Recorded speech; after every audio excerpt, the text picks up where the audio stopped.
Hello, I'm Toby Kellner, Renewable Energy Consultant at the Center for Alternative Technology, working here today with Farming Connect.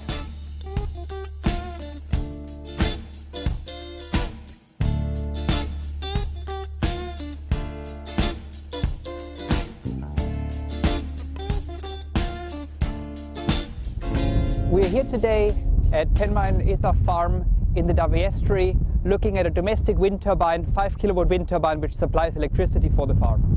For a wind turbine, it's really important that at least in the main wind direction, there aren't any large obstacles like trees or houses nearby.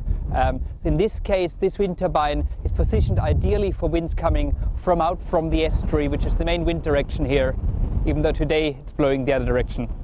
What we see here, which is quite typical for a small wind turbine of this type, is that it actually has a hinge tower. So for any maintenance work or for example, for greasing the ball bearings, you can simply actually take the whole tower of the wind turbine down like this and then do any repair or any maintenance you want to carry out and then just put it up again. David, what motivated you to put up a wind turbine? Well, we could see that the price of electric was only ever going to go up, and the feed-in tariff looked very attractive, so sort of the sensible thing to do was to look into renewable energy. Well, I did a series of wind recordings at different points on the farm, and then looked into it on the internet, because they recommend 5 meters per second, and then I looked about at different turbines and decided this was the best one for us. Did you have any problems with planning? No, not really. It was surprisingly easy. I wrote a letter to the national park to ask what their position was, and they said they'd allow anything up to 5.5 kilowatt. So then we applied for the 5 kilowatt turbine and didn't get any trouble at all. Then we contacted a company had to install it that was MCS accredited, and we had a list from advance who was capable of doing it. How long did it take to put up the wind turbine? Including the wiring and the whole lot, it was about 3 days to put the whole thing up. Did you have to have any changes to your electricity connection? Only after we'd put it up, Scottish Power came and changed the electric meter, because we had an old-fashioned one that was going backwards, but nothing else. And how much did it cost? Around about 27,000. But you're expecting to get that money back in a number of years?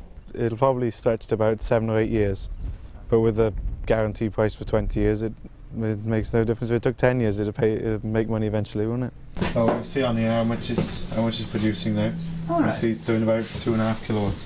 Okay, wow. So that's like 5 times as much as a typical UK household average. Wow. How much has it produced over the whole last year? It's almost been in a year, and it's getting on for 8,000 kilowatts. Wow, that's a lot. Are you using electricity in any way different now that you have the wind turbine?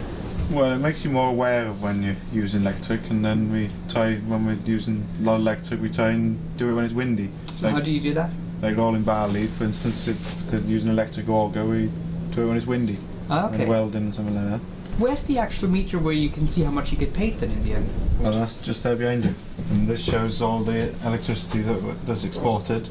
We take a quarterly reading of that and put it on the internet, and then we get paid for every unit that it records, whether we use electric or not. And then we get extra 4 pence then on half of it. Best place to put a wind turbine is basically anywhere where it's windy. So on the crest of a hill, in an open field, on the coast, or in this case, in the Dove Estuary. If you have a good windy location with not too many obstacles like large trees or houses, then this can really be an excellent technology for you, where you get free energy whenever the wind blows.